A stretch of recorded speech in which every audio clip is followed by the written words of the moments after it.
This is Contractor Cents with Ruth King. Welcome to Contractor Cents. Here you discover ideas, tactics, news, and information that matters to your contracting business and you.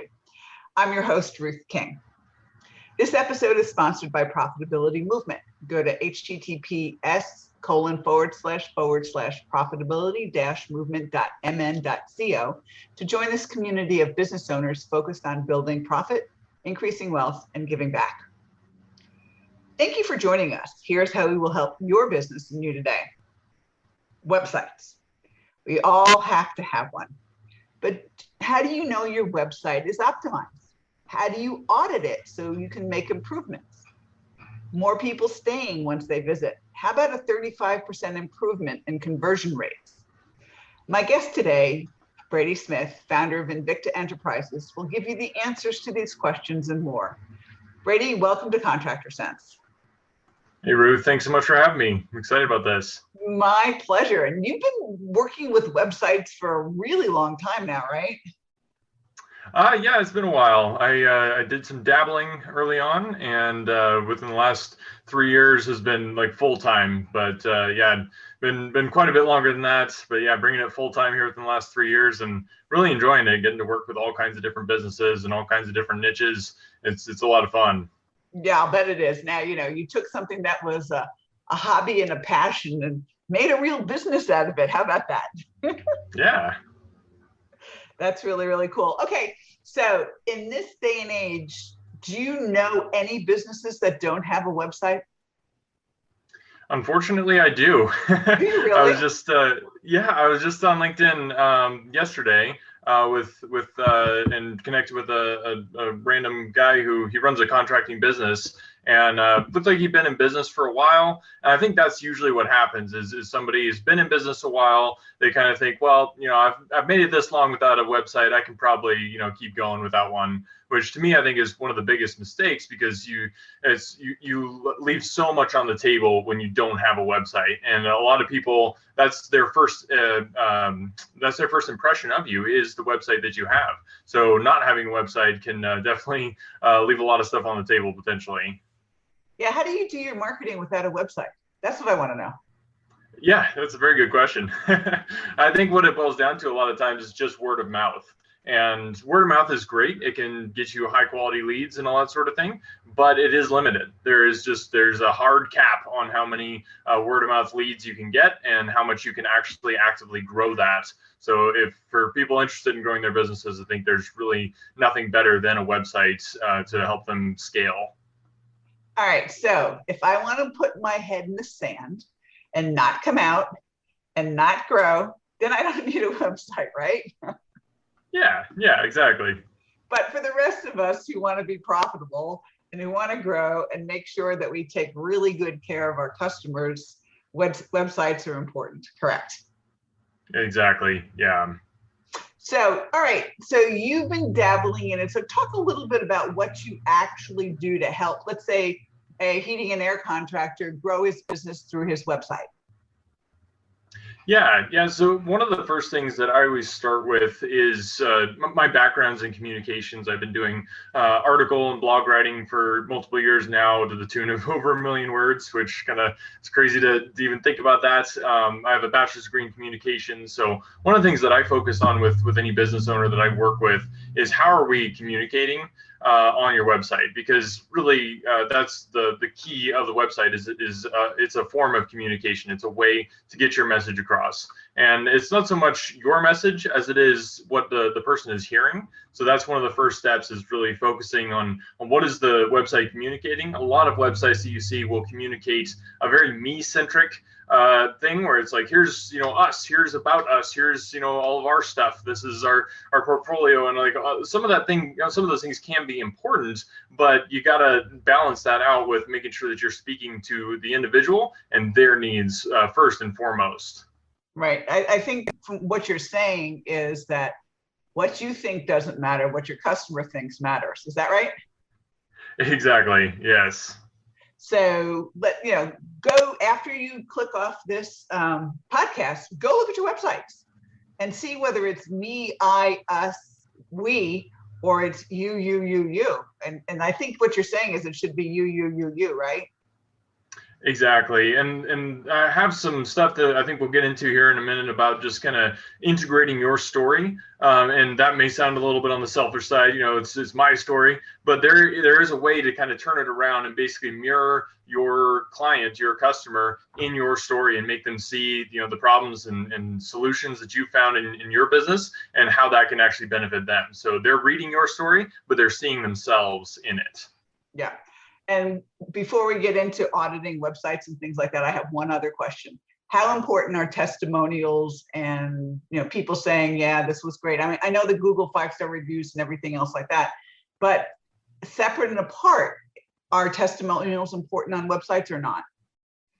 Yes, 100%. I'm glad you brought that up. Testimonials are one of my favorite things to use on a website because it's kind of that old adage of don't toot your own horn. You want to let other people kind of sing your praises. So I think testimonials are a wonderful way to do that. So making sure they're prominent on the website, making sure you're not making it very easy to read so that people can just kind of glance at a testimony. I've seen some testimonials that come in large chunks or that sort of thing. And those are fine, in some places, but when you're trying to just get people's attention, having kind of the highlights pointed out for people is a really good first step there for testimonials. And then, the more you can get, the better. There's no such thing as too much social proof, as I always say.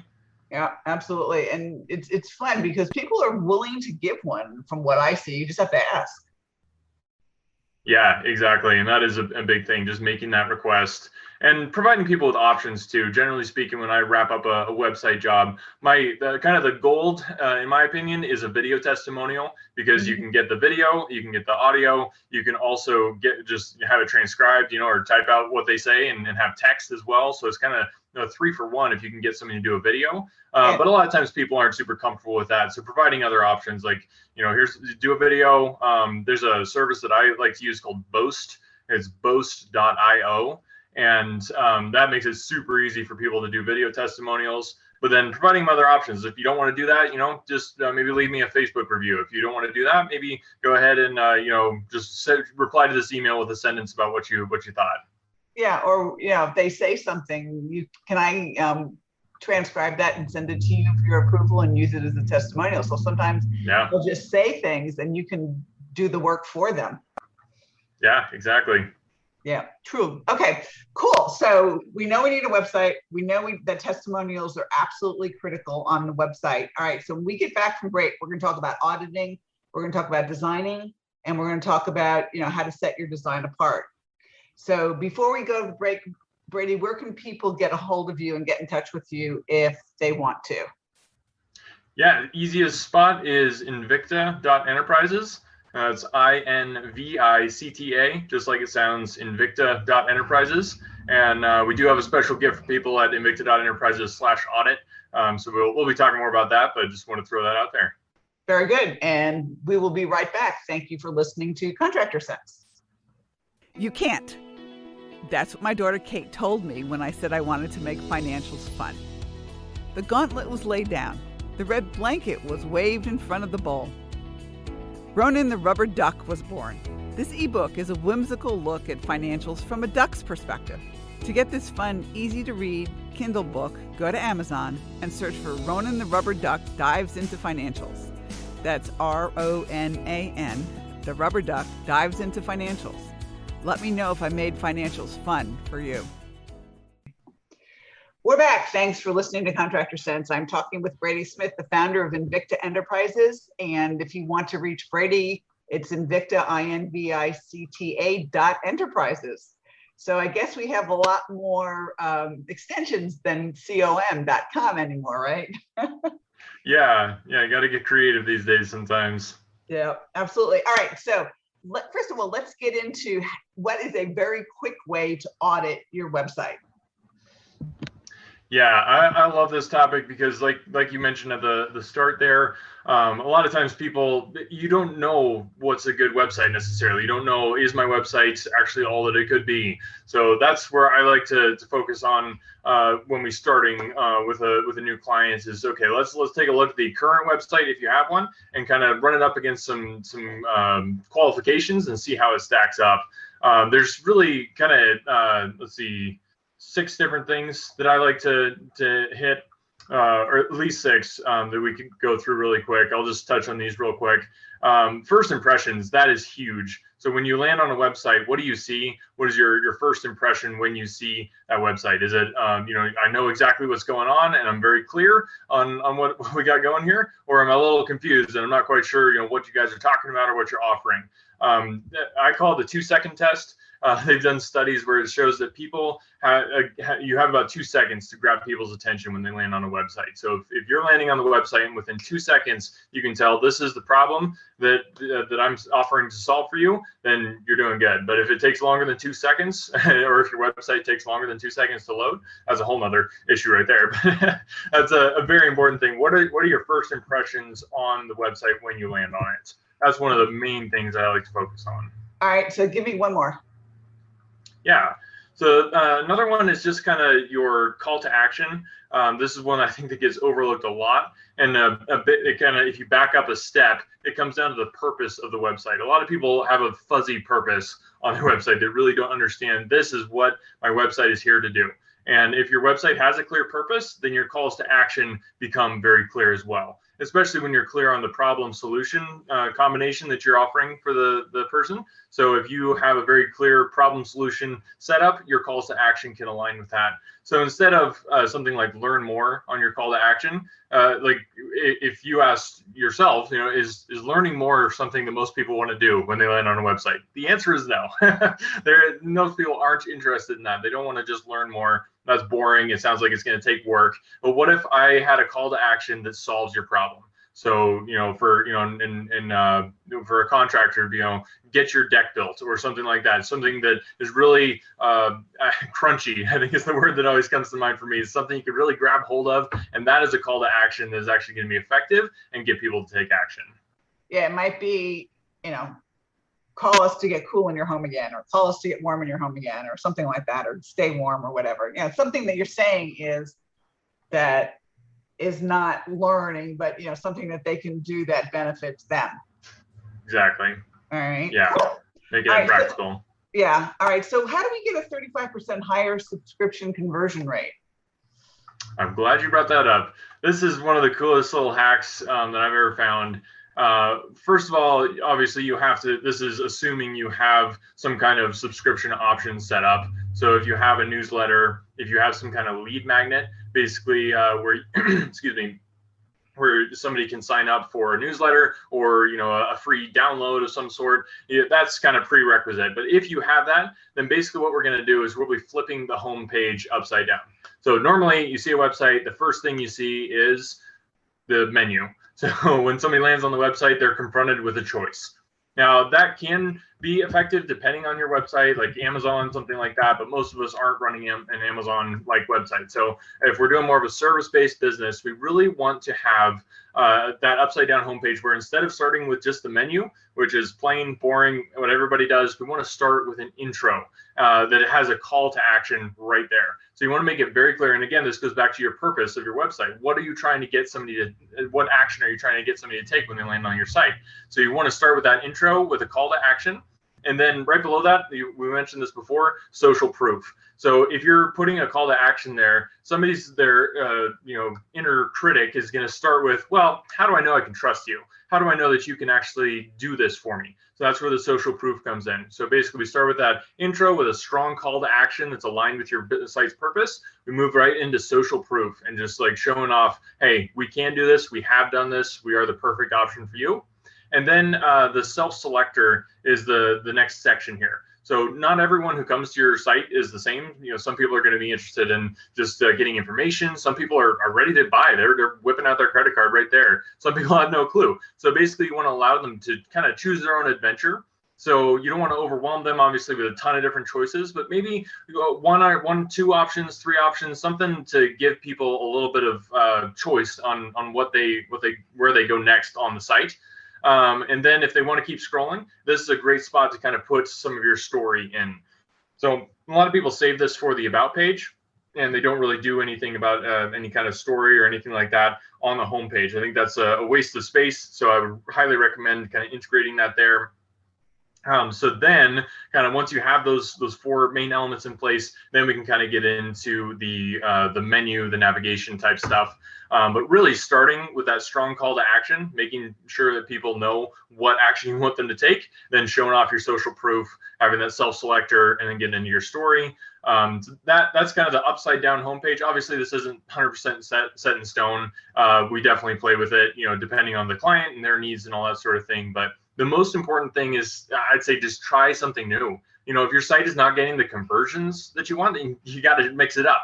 So think outside the box. Upside down homepage might just be, what you need to kind of boost those conversions and get your website to the next level.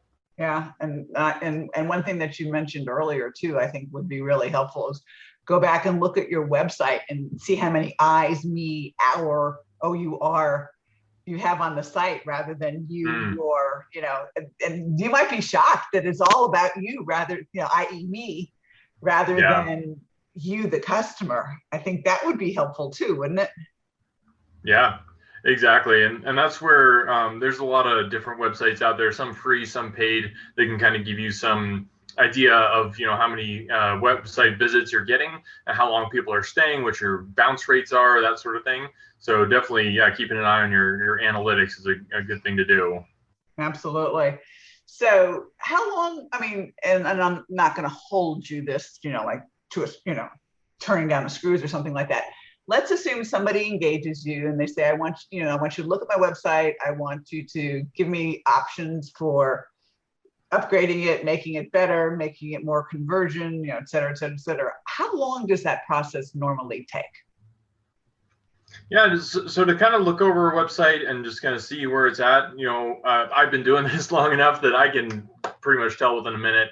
The audit that I offer is kind of a freebie for my site visitors and that sort of thing. It can take less than 10 minutes, so it really doesn't take a lot of time, and it gives you some really valuable information. Like we talked about, the website is so often your first impression. So if you think about, if you're inviting somebody over to your house, to have dinner or whatever, and there's, stuff lying all over the place, there's, broken things, there's, it's dirty, like you're not going to make a very good impression. Chances of them coming back are not super high. But if you have, everything is in its place, it looks nice, it's, modern, that type of thing, it's updated, then it makes a big difference in making sure that they'll come back and that they want to stick around. Yeah, absolutely. So Brady, the gift is on your website, correct? Correct. Yeah, it's invicta.enterprises/audit. So you can go there and just click, I think it's Get My Audit or something like that. And it's a free download. Like I said, it'll be able to look through your website and basically score it. So it's kind of gives you different choices as far as how your website is doing, and then based on that, you'll be able to come up with an actual numeral score that lays out on a scale. Say, here's how well your website is doing. You might be doing really good, and that's just a good thing to know. But then you might need some improvement, and this audit will really give you not only an overall score but individual scores to be able to like, okay, this area is where I'm really struggling. This area is doing pretty good, so I'm going to focus on that struggle area. And again, just try something new, see what you can improve, and you never know what the results might be. Absolutely. Brady, thank you so much for joining us today. Hey, it's been a pleasure, Ruth. Thank you so much. Thanks everybody for listening. I just want to say that I am a big fan of this podcast, even though I'm not in the construction industry or the contractor industry. I just really get a lot of value out of what you bring. And so thanks so much for having me on. My pleasure. And thanks to all of you for joining us. Choose one thing that you discovered and implement it in your business. These ideas, tactics, and strategies help you make more money, have more free time, and give back. If you like today's program, spread the word. Please review this podcast on any device you're listening to it on. Help a fellow contractor make more money too. For comments or questions, call me at 770-729-0258 or email Ruth King at hvacchannel.tv. Thanks for listening. Have a great and profitable day.